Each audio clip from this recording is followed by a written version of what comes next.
predator service, veterinary center.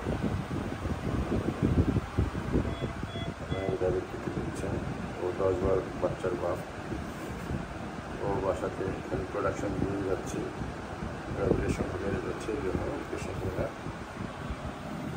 Neutral করার জন্য এসেছেন। ওকে ও হসপিটাল সিমেন্ট করা হচ্ছে, ও ঘন ঘন বাচ্চা দিচ্ছে, সেই কারণে ওকে ফিক্স করে দেওয়া হলো, নিউট্রাল সার্জারি হলো। মনে রাখবেন র্যাবিটের নিউট্রাল সার্জারি একটু কমপ্লিকেটেড, ওদের টেস্টিকুলার সাইজ লম্বাটে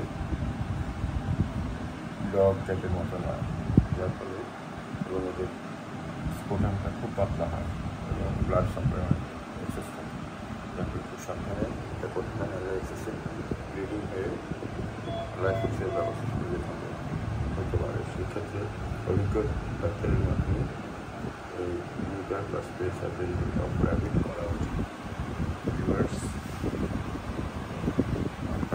ওজন দোয়া করবেন, এখন ওকে আমরা মেডিকেশনের মাধ্যমে দিয়ে এসেছি।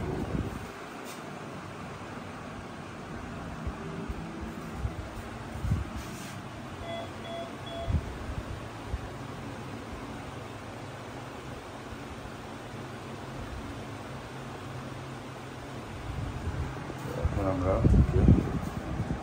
মেডিকেশনের মাধ্যমে ধীরে ধীরে সুস্থ করে